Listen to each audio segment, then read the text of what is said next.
Stell dir vor, du spazierst entlang eines Flussufers, umgeben von einer wunderschönen Landschaft. Die Sonne scheint warm auf dein Gesicht und du atmest tief die frische, klare Luft ein. Hallo und herzlich willkommen. Ich begrüße dich zu meinem neuen Malvideo. Schön, dass du da bist. Heute werde ich eine wunderschöne Landschaft mit einem Fluss malen. Das Ufer und das Flussbett sind mit Steinen versehen und diese Idee habe ich von meinem Künstlerkollegen PB Art. Schaut auch gerne bei ihm mal rein. PB Art hat mich darum gebeten und ich dachte, es wäre eine tolle Inspiration für alle Malanfänger da draußen. Zu Beginn habe ich die ganze Leinwand mit einem warmen Braunton bemalt. Dies gibt der Landschaft eine schöne, warme Basis. Und dann habe ich eine grobe Skizze mit dunkelbraun angelegt. Und so kannst du hier schon genau sehen, wo was hinkommen wird. Die Bäume, Büsche und das Wasser. Mach dich ganz locker und lege die zweite Schicht unordentlich an. Spiele mit den Tönen hell und dunkel und dann zeigt sich das nachher und es wird alles lebendig. Der Himmel bekommt ein schönes Hellblau und später kommen noch ein paar Wölkchen drauf. Das siehst du dann.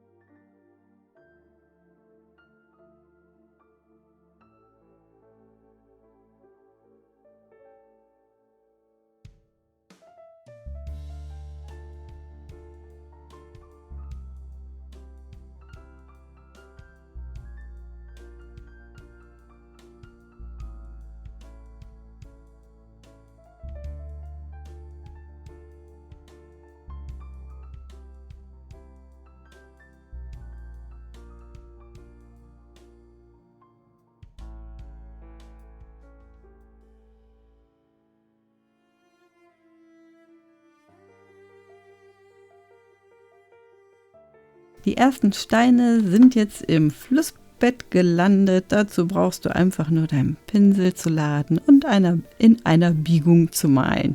Und schon hast du einen Stein gezaubert. Es ist eigentlich ganz einfach. Probiere das ruhig mal auf ein Stück Papier aus oder auf einer Testleinwand. Mit ein bisschen Übung bekommst du das sehr gut hin. Und hier siehst du, da hat das Flussbett schon sein Himmelsblau bekommen. Das spiegelt sich auch auf der Wasseroberfläche wieder. Weitere Steine kommen dazu und so entwickelt sich das peu à peu.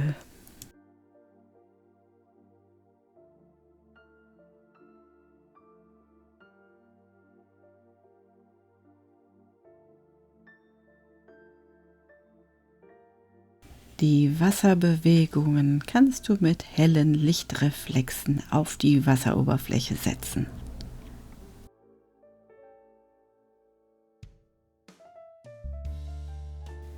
Und hier ragen die Steine aus dem Wasser raus. Und mit ein paar Wasserschlieren, die du einfach über die Steine malst, liegen die Steine unter Wasser. Probier das mal aus. Das ist wirklich toll. Das ist wie Zauberei.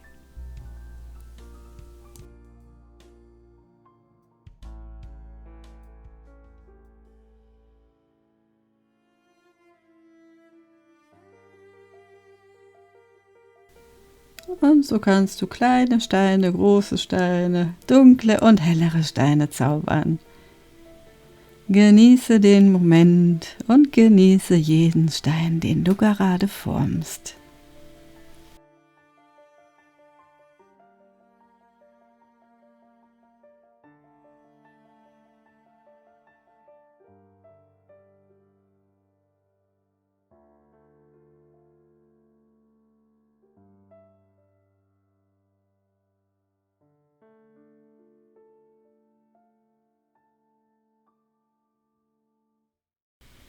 Mit dem Fächerpinsel tupfe ich hier gelb auf die dunkleren Farben, die ich zuvor drauf gemalt habe, und die Gräser geben der Landschaft Leben und Bewegung.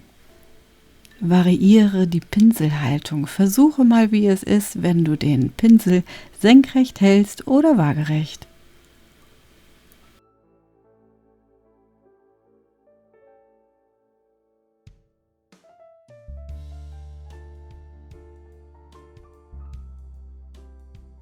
Mit der Pinselkante kannst du wunderbar Gräser zwischen die Steine tupfen, die am Ufer sind.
Lichter und Schatten dürfen auch an den Bäumen nicht fehlen.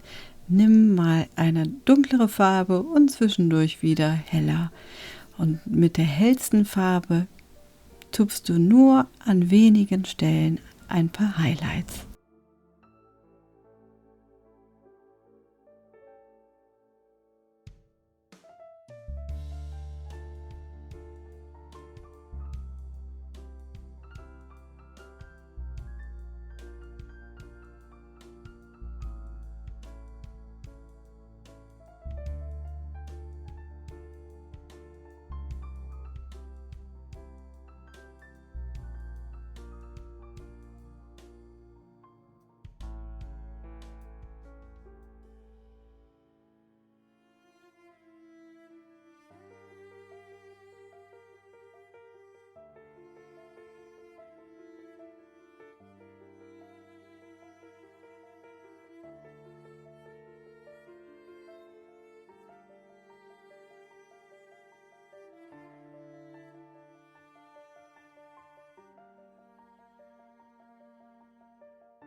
Das Wasser bekommt hier einen natürlicheren Ton.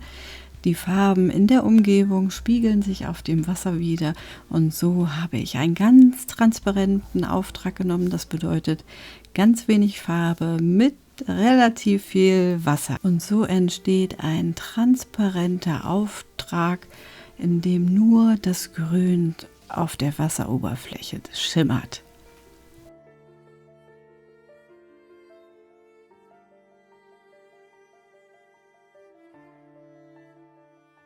Schenke deinem Gemälde Aufmerksamkeit, schau es dir immer zwischendurch an, vielleicht stellst du es ein bisschen weiter weg oder mach doch mal ein Foto davon und schau es dir auf dem Handy an. Lass es auf dich wirken und du wirst schon sehen, wo es noch ein bisschen dunkler sein kann und wo noch Highlights hingehören.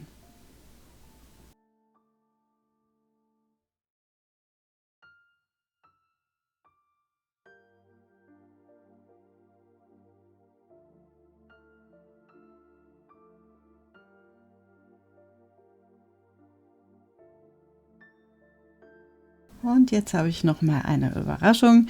Ich zeige noch mal, wie es funktioniert, einen Stein, der über Wasser ist, zu einem Stein zu machen, der unter dem Wasser ist.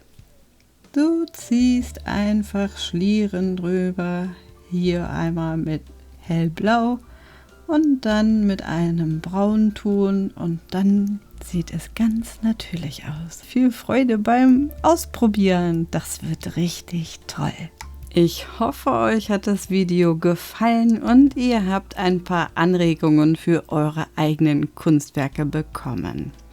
Und natürlich hoffe ich, dass ich helfen konnte mit dem Motiv. Ich wünsche euch gutes Gelingen bei allem, was ihr tut. Alles Liebe, eure Anke.